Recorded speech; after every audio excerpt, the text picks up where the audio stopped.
Project Elixir Android 13 beta ROM has been released a couple of days ago. So today we will be doing the review of this ROM, and let's check the Android version in About Phone. Here you can see Android version 13. You have to go to 1 o'clock for Android 13 Easter egg. Here you can see, and you will get latest August security patch in this ROM. ROM maintainer is Satham Hussain and SE Linux will be enforcing. Now let's talk about other settings. In network and internet, mobile data, Wi-Fi, hotspot, everything is working. Call and SMS is also working. In connected devices, Bluetooth is working on both media and call. In display settings, brightness, adaptive brightness, all is working fine. In lock screen setting, from here you can enable always on display, which is working perfectly. Extra dim is also working. In display and text size, you can increase or decrease your font size. Night light is also working. In colors, you can customize the display colors for your preference. Here you will get new feature of Android 13, which is minimum and maximum refresh rate. You can customize it for your needs. Tap to back is also working. In ambient display, you can enable always on display from here too.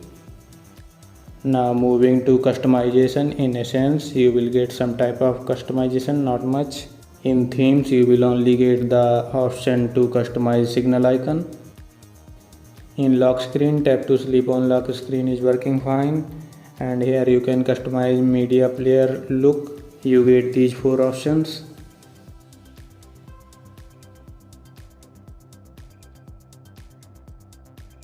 In status bar, you will get double tap to sleep on status bar.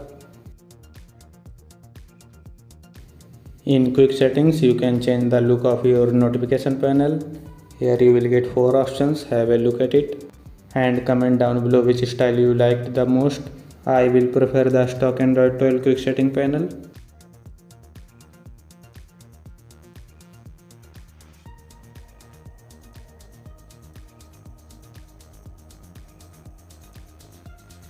In gestures, you will get swipe to screenshot, quickly open camera, one-handed mode options. In miscellaneous, you can disable power menu on lock screen and you can enable advanced restart from here. In wallpaper, you will get wallpaper and style option. From here you can enable themed icon and change the app grid.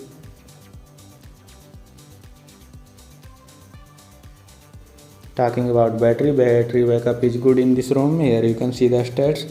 And finally, battery drained by hotspot is also included in battery usage, so this is good thing.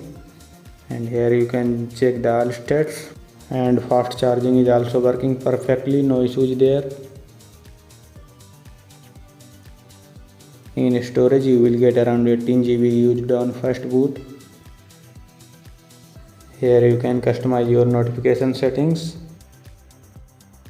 In apps, you will get mostly Google apps, as this is a GApps build and there is no app lock option in this ROM.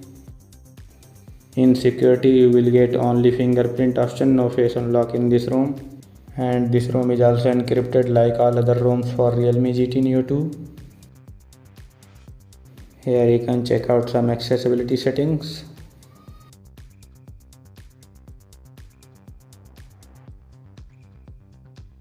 In system, you will get OnePlus Extras. You can enable touch boost from here.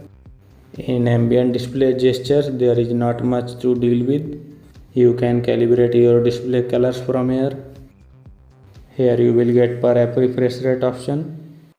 DC dimming is also working. High brightness mode is useful in outdoor conditions. From here you can enable FPS overlay. You can also customize position, size and color of FPS overlay.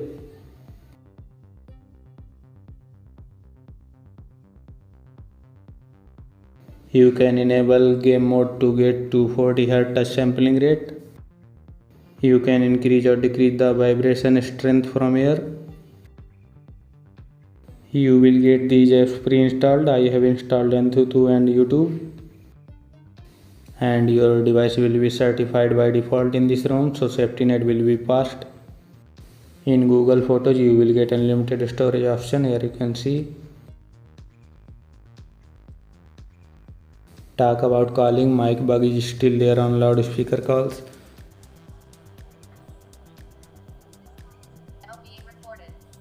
Sometimes mic doesn't work on normal calls too.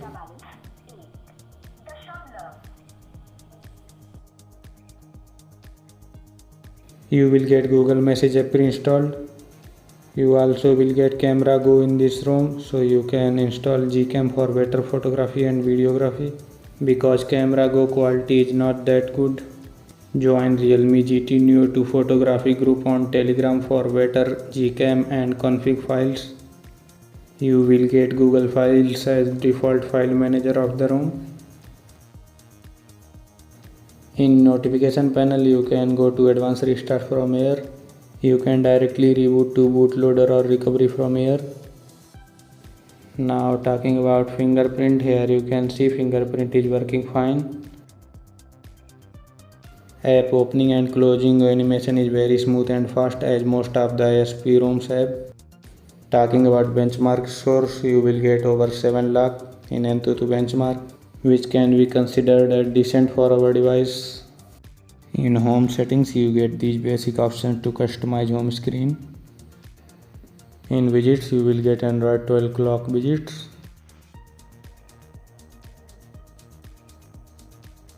So this is it for the review of this ROM.